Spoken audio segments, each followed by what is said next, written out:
Well, if you've been with us, we're going through this series looking at the life of Nehemiah and how we learn from this. And you might remember if you were been with us through this series, I had these cards I gave you, and I asked you it says, God has given me a vision too. And I asked you to be praying about it and think through, is God giving you a vision to do anything? And we said, we're not talking about like all of a sudden you're walking down the street and like that kind of vision, right? We're not talking about that. We're talking about just God puts a burden on our hearts for things and gives us a passion for something. And is there something that God's put a burden on your heart that if you were to be praying about that and be consistently putting that up before Him, that He would develop a passion in you for? And then through that, maybe we looked at the steps that Nehemiah took, and he talked to the right people. And in talking to the right people, he got the kind of encouragement to go forward and do what he needed to do. And then he took time to assess the work, right? And we said, when you got to take time and assess, what's this going to take for me to accomplish this? And then they got to work, and when he got to work, he didn't do it alone. He told other people about the vision. He got other people involved. And then the last couple of weeks, we've been looking at this fact that as soon as you step out, as soon as you try to do anything in this life, people are going to try to take you down, aren't they? People are going to try to criticize it. People are going to try to divert you, discourage you. People are going to think they know better than you, right? I mean, you see that in our culture. The moment anyone takes a stand or does anything for anything, other people have a view that they messed up. They should have done it differently. They should have done it wrong. I mean, even more so in our culture today, we have very much a culture where, man, if you take a stand and try to do something, there are groups of people that they feel like their whole purpose is to bring you down. And usually it is because that is their only purpose, because they do nothing. Those are usually people who do nothing to better the world. They just like to make sure everyone else knows that they're doing it wrong, right? So that's something that's going to happen. And we have to learn to deal with that, whatever that thing that God calls you to. So I will say these are still out there. They're on the welcome table. I would encourage you, if maybe you lost yours or you never wrote something on it. If you remember, I asked you, I said, put it on your mirror, put it on a dashboard, put it on a fridge somewhere where you could just keep praying about what God is calling you to do. And it could be God's calling you to center your family in Christ. It could be that God's calling you to start to get involved in a ministry. It could be that God's calling you to start a business. It could be that God's calling you to work on your marriage. I don't know what it is, but what is God calling you to do? Well, today we want to finish up this part of being courageous by talking about what I consider the most important thing in life if we're going to be courageous in the face of critics and people that try to bring us down. And that is living with integrity. If we're going to be courageous, we have to live with integrity. Albert Schweitzer said this. He said, "Example is not the main thing in influencing others. It is the only thing." Hear that? Example is not the main thing in influencing others. It is the only thing. And I hope today that we'll get a picture of that as we look at Nehemiah and how important it was in his ability to influence others. I just want to real quick step back to Nehemiah chapter 5 for a minute. If you remember, if you were with us last week, Nehemiah was dealing with a situation with the nobles. The Jewish nobles were oppressing the Jewish commoners because they had just come through a famine, and now they're doing all this work on the wall. And the commoners were agricultural. They ran their farms, and they weren't able to have much because of their farms through the famine, and now they're not working their farms. And so the nobles had been loaning money to the commoners at exorbitant rates, interest rates, and the commoners are having to sell their farms and give up their mortgages, but they've even gotten to the point where they're literally selling their children. They're putting their children into slavery just to stay alive. And so Nehemiah addresses that, and he goes directly for the nobles, right? He cuts it off, and he asks them to stop. He tells them to stop doing that and makes them swear in front of the priest. But one of the key reasons he was able to do that, if you remember, was the way he lived. because he lived in such a way that he was setting the example. And we read how he didn't burden the people, right? As a governor, he had the right to take an allowance of food. He had the right to get a food allowance. He never did that. In fact, he provided for 150 men and their families from his table out of his own money, right? On top of that, he had the right to get a tax. On top of what they had to send the king, the governors had the right to tax the people. He never taxed the people. On top of that, he ended up buying people back out of slavery that had been sold as slaves. Sorry, thanks. He really didn't like that point. I don't know. But that had been sold as slaves, right? So he had lived a life that was so living an example of integrity that really the people had no choice but to follow. The people, they couldn't argue with him, right? The nobles couldn't say, yeah, but you're doing this or that, because he had integrity. All right, so that's important for us to set up as we look at where Nehemiah is going to be going. Now, before we get into the text, I think one thing I just want us to understand, and this is just it's a part of the text as we get into it, but it's also just a part of life that we have to remember. Everybody has an agenda. Everyone has an agenda.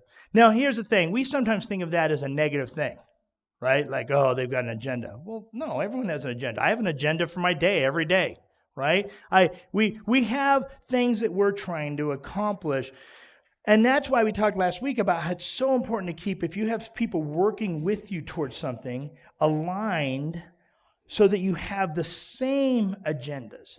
But all throughout our day, every day, we come in contact with people with competing agendas, right? That's, again, why we talked about what's so important to keep a marriage aligned, right? Because even Tanya and I both wake up every day with competing agendas.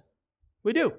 Right? Now, that's why we talk every week to try to say, okay, what are we trying to do? Now, our overall vision is the same, but we have different agendas that we have to try to get done, and that's where a lot of fights happen in marriages, right? Is little things that's like, oh, well, I thought you were going to do this. Well, my day is supposed to be like this, and this I was going to get this done, and all these things happen. So we're always constantly aligning to keep it in the same place. But so don't think of agenda as always bad.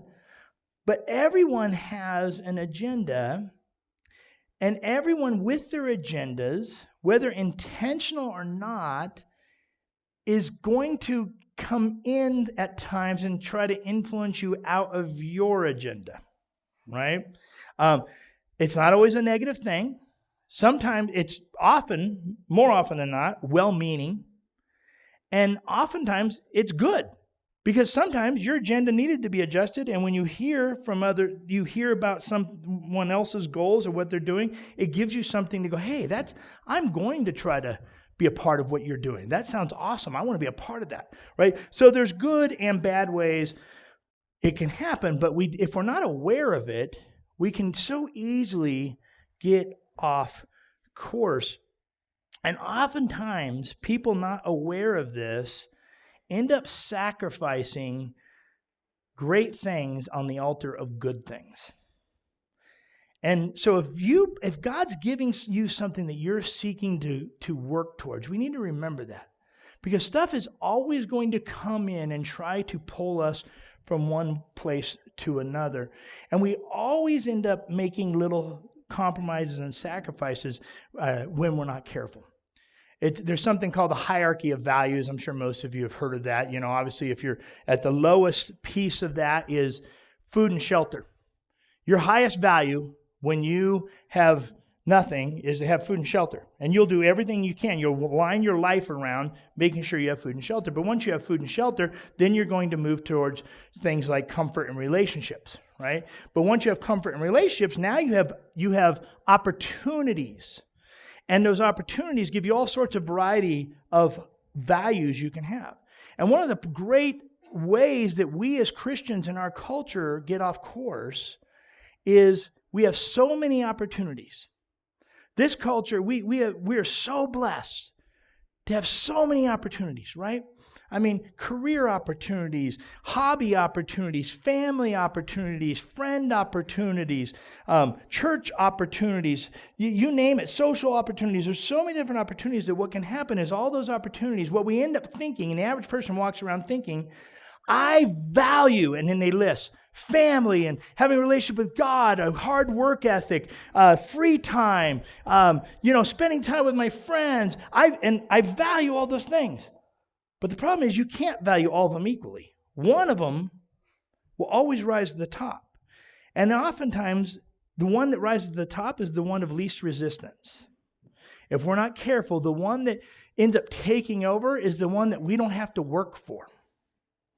And we end up forgetting what our greatest values are. And I think this is so important as we get into looking at how do we continue living out a vision for our life, because all these different things, these agendas are constantly going to be hitting us.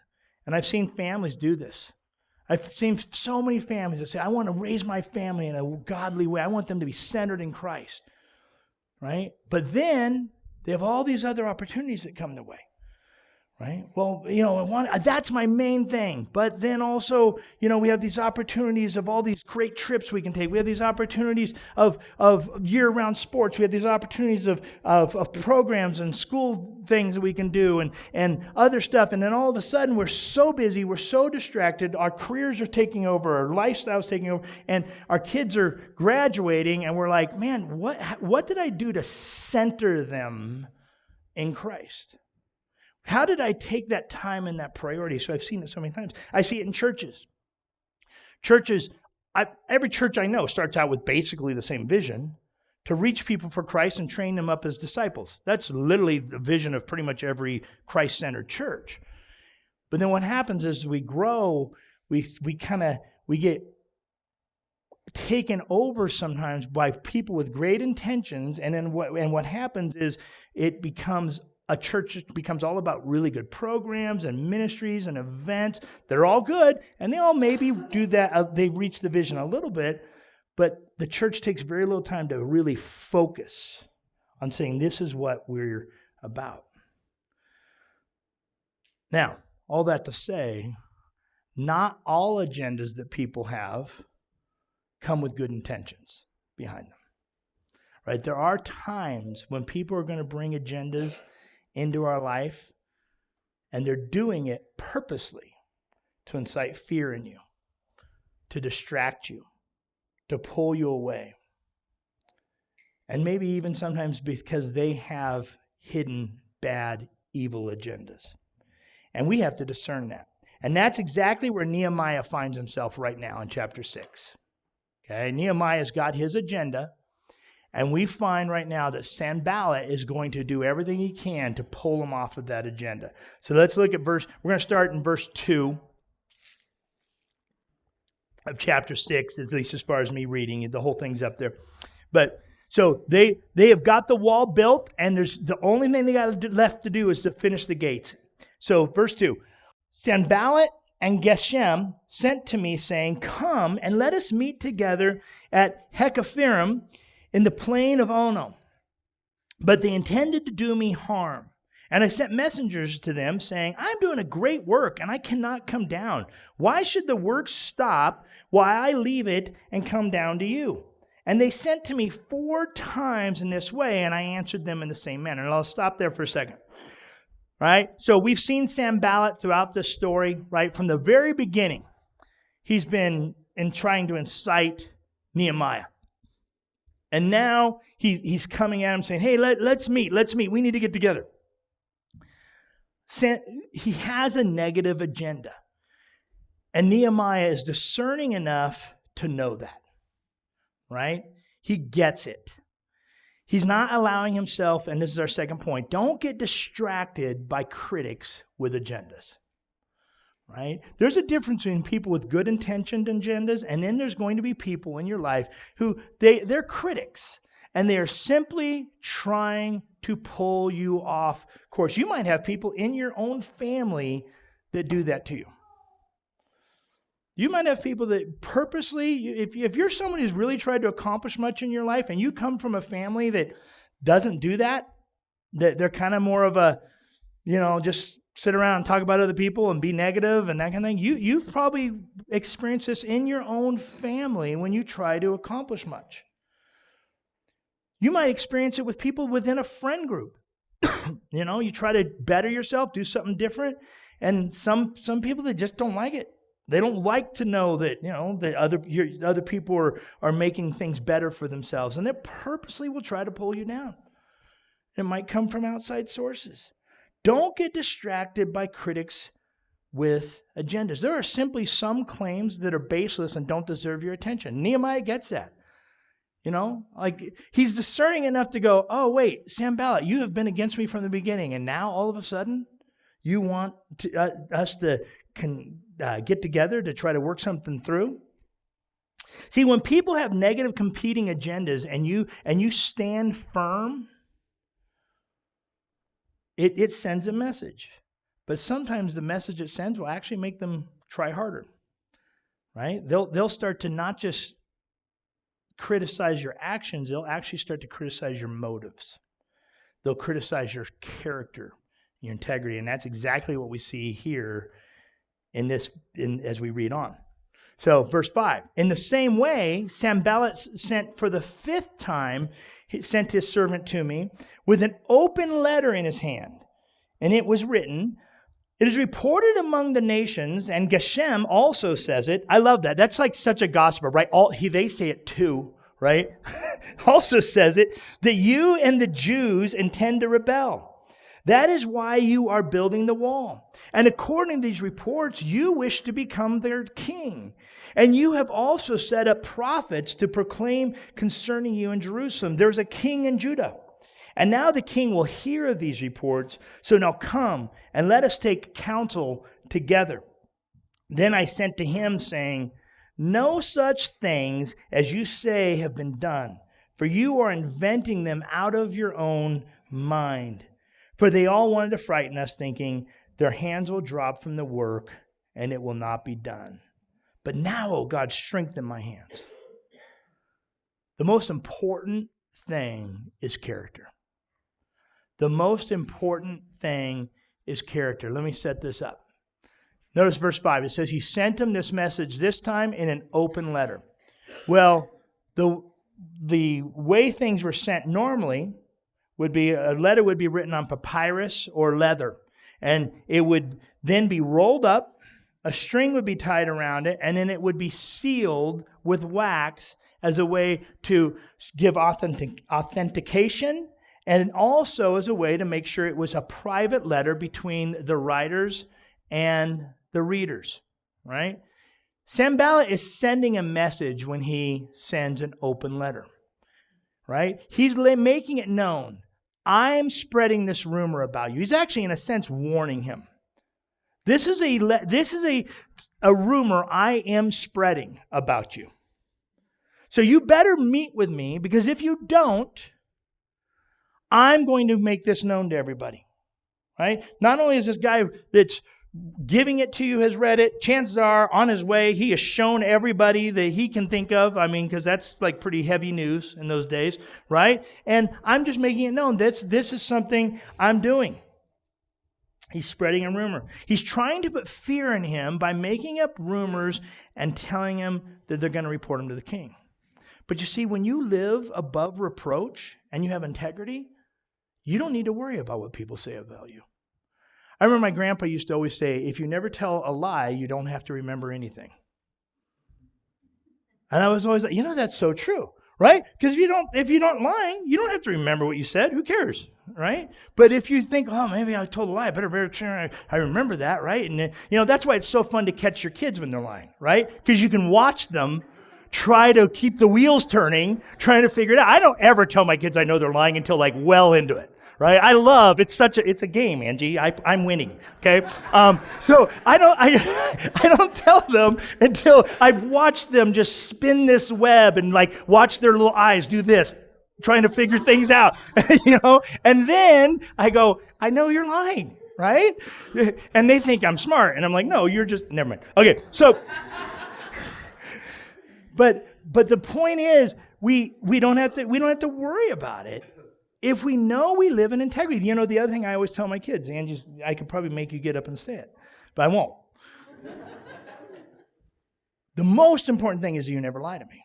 You're going to mess up. You're going to do things. You're going to do all sorts of things. Don't worry about it. I get it. You're a kid.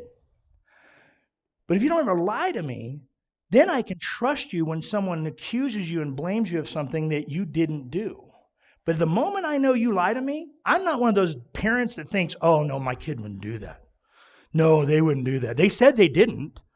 I'm like, I don't care. I was a youth pastor for years. I don't care what your kid tells you they didn't do. Usually, if they'll lie to you at something else, they'll lie about that. So I always say, don't lie. That's my worst punishment in our home. Lie, that's where the punishments really start. So, but the same thing goes with adults, right? If we live with integrity, we don't have to worry about what people say about us. Now, there was obviously a chance that Artaxerxes might get word of this. And, the punishments were severe. He probably would be executed if Artaxerxes believed these rumors. But, remember what we saw Nehemiah do in chapter 5 with the nobles? The reason they listened to him is because he was living a life of character. Well, guess what? You don't make those kind of big character decisions, to use your own money to feed everyone when you could get free money. You don't make the decision to use your money to free people out of slavery that have been sold into slavery unless you've already been living a life of character that led up to those kinds of big things. So that means when Nehemiah was living in the palace with Artaxerxes, guess what? He was probably living a life of character. See, Artaxerxes knew that Nehemiah was a man of character. And chances are, when someone knows when your character is seen by people, guess what? Your lack of character is usually seen by people too. And so Nehemiah is trusting that Artaxerxes is a wise enough leader to judge his character against Sanballat's and be able to say, you know what? I'm going to consider the source. And I'm going to assume my guy who's been faithful to me and has been communicating to me through all this stuff and has shown character is going to continue to show character. So he's trusting that because he's a person of character. See, when it comes to leading others and making a vision come to life, nothing compensates for a lack of character. No amount of communication skills, no amount of wealth or positions or power or education, nothing else compensates for having a lack of character. When we know we have nothing to hide, we can stay focused on what the goal is without worrying about the criticism. It doesn't incite fear in us. When people see, though, when they see a discrepancy in what you say and how you live, they start to lose respect for you, right? Most of us can kind of relate this back to our parents, right? You either grew up, even if you love your parents, you either grew up with a high respect for your parents or maybe a low respect for your parents because it didn't match up. I love my dad dearly. But I never respected my dad. Because my dad constantly said, do as I say, not as I do. And it wasn't just a philosophy he thought, he said it. He would tell me I shouldn't do something, and I go, but Dad, and he'd go, do as I say, not as I do. Right? So the more when I grew up, I was like, I don't respect what you're asking me to do. Right? Because I'm going to live life however I want. No, I appreciate he loved me enough. He didn't want me to fall into the things that he did. But it definitely didn't make me go, hey, you're someone I should look up to in my decisions about those things.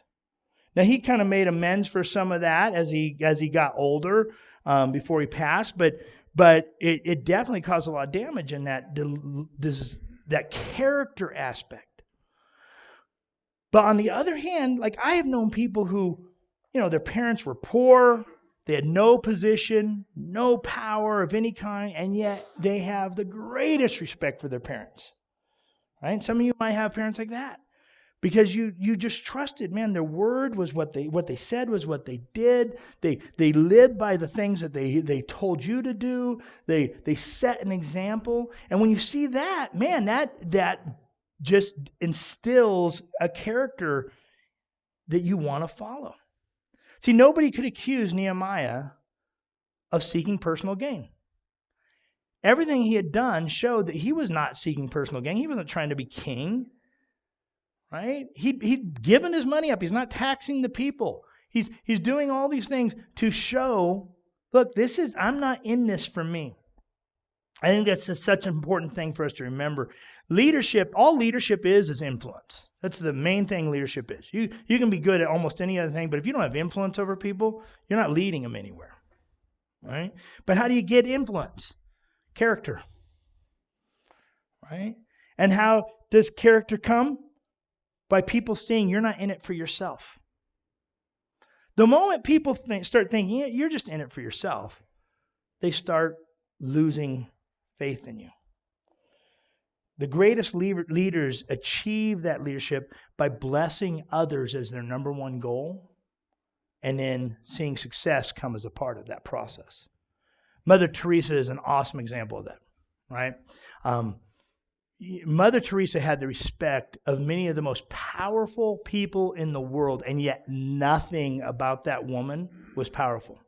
If you ever heard her speak, just like everything from her stature to the way she spoke, to her background, to her even position. The only position she had, she didn't have any high position in the church other than she was extremely respected in the Catholic Church because of who she was. And it went even beyond the Catholic Church into the whole world. People of completely different religions respected that woman because of her integrity and example.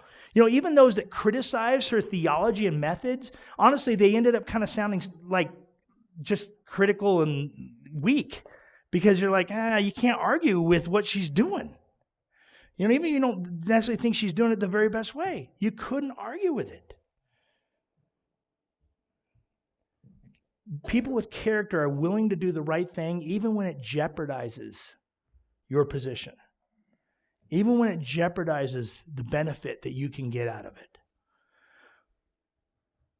And if we want people to be a part of what we're doing, if we want people to follow, if you want to raise your kids in a way that they respect your faith, then we got to be people that say, hey, when I say this and I believe it, that's my value regardless of how it turns out for me.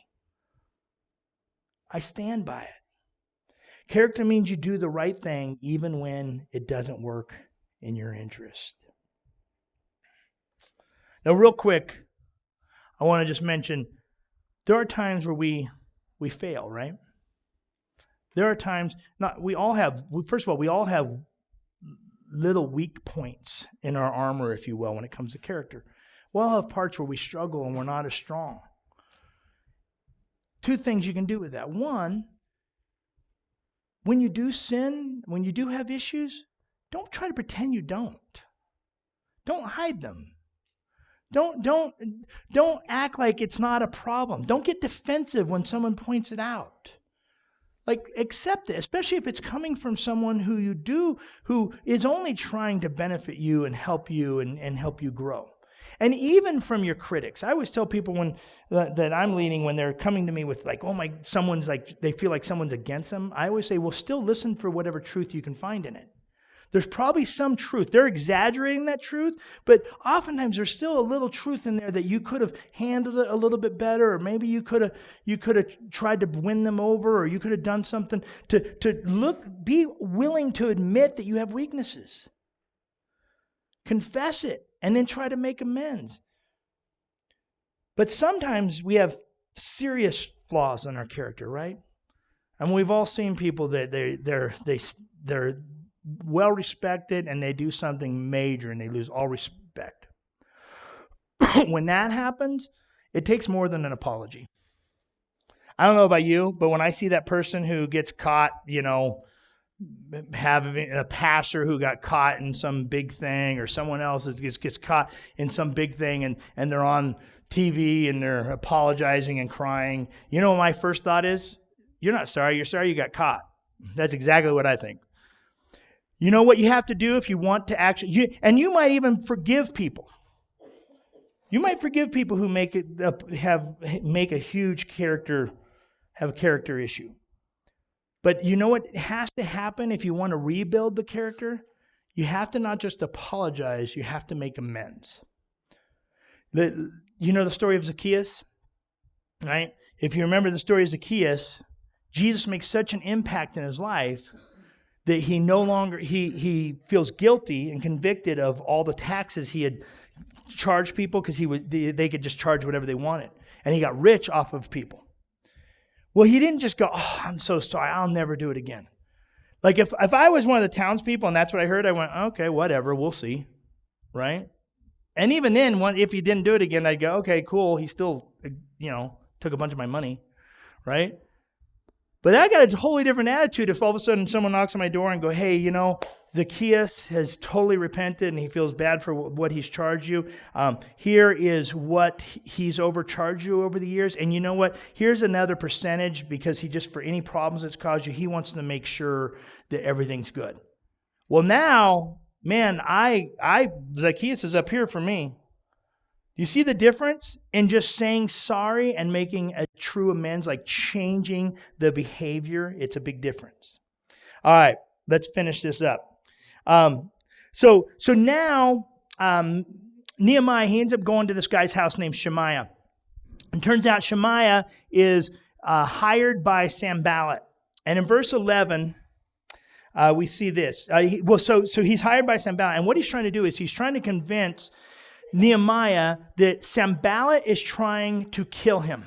And so he should go take refuge in the temple. And here's what we see in verse 11. But I said, should such a man as I run away? And what man such as I could go into the temple and live? I will not go in. And I understood and saw that God had not sent him, but he had pronounced the prophecy against me because Tobiah and Sanballat had hired him. For this purpose he was hired, that I should be afraid and act in this way and sin, so that they could give me a bad name in order to taunt me. So he's using some serious discernment here, and that's our next thing. Use discernment in situations. First of all, stay out of situations that make you fall, right? But what's happening here is it was impermissible for anyone to go into the temple except for the priests, unless they were taking refuge from a killer, from someone who was trying to kill them, okay? Well, he had no proof that Sanballat was trying to kill him. There was no evidence that Sanballat was actually after his personal life yet. So by doing this, it would, at very minimum, set him up as someone who maybe was stretching God's laws and using it to his advantage, his power. And second, also would have made the people lose heart in what they were doing because they're like worried the leader is scared for his life. So he doesn't do it. He doesn't allow fear to control him. And that's where I think when it says use discernment, I would also add, don't be controlled by fear. Don't be controlled by fear. Things will pop in your head sometimes to try to get you off course. I believe the enemy uses fear to divert us, distract us, and pull us down all the time. And fear will take your focus if you let it. And here's what happens. When you focus on fear, you start evaluating your situation based on what bad things might happen rather than on what good you want to see happen. You see the difference? You start basing on bad things. All these things might happen rather than if I keep moving forward, what good I can make happen in my life. And that's a great tactic of the enemy to try to rob us with fear. Don't allow fear to rob you of the vision you have for your marriage, to rob you of the vision you have for your family or your finances or a relationship or career or ministry. Don't allow fear to rule you and make decisions based on fear. Temptation to let fear dictate is something that we all deal with. As a pastor, I deal with that all the time. I'll be honest, I deal with that every single week. There are things as I'm writing my sermon, I'm like, the easier way out would be to say this. Or, I know if I take this position, some people don't like that. I'll be honest, this culture nowadays, it is extremely hard to talk in front of 100 people and say things and not think that someone's going to be upset and triggered about something. Right? That's a tough thing. But I have to make a decision every week. I am not controlled by fear. I'm controlled by what I believe God is calling me to do. And that should be in every part of us for every one of us. I don't know about you. I want to be a Peter. When I say that, you remember Peter's the one that we always criticize for falling in the water. You remember that? He almost drowned. But you know why he almost drowned? Because he got out of the boat and he took a couple steps on water. Nobody else can say they took a couple steps on water. Peter can. Why? Because he didn't allow, he got afraid, but he didn't allow the fear to control him to the point where he didn't try to move forward. I'll take Peter all day over being the person who gets stuck in the boat because I was too afraid to move. All right. Well, what do we do? How do we keep these critics quiet? I'll close with this.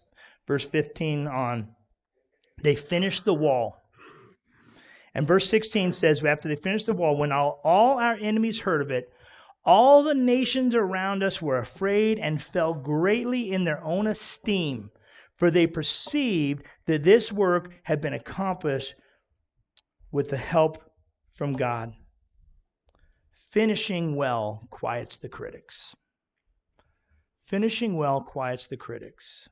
It says they fell greatly in their own esteem. They quit saying, waiting for that I told you so. A lot of times critics are just waiting around to be able to tell you I told you so. And now there's no opportunity for I told you so. One of my heroes is Billy Graham. And one of my great reasons for that is there's a lot of pastors that have been in the public eye over their lifetimes. But Billy Graham stood in the public eye as much as anyone, and yet still finished well. And he had some things you could criticize him about. His wife and kids will tell you there was a period in his life where, he was a little more devoted to his ministry than he was to them. But guess what? It didn't come out of some big hidden thing because Billy Graham said it too. He confessed it. And he made amends. He ended up dying with a great relationship with his kids and wife. Finishing well quiets the critics. I don't know about you, but I will say, the more I look in the mirror, I keep seeing this strange guy who's getting older. And the older I get, the more important that idea of finishing well, it becomes a very strong value of mine.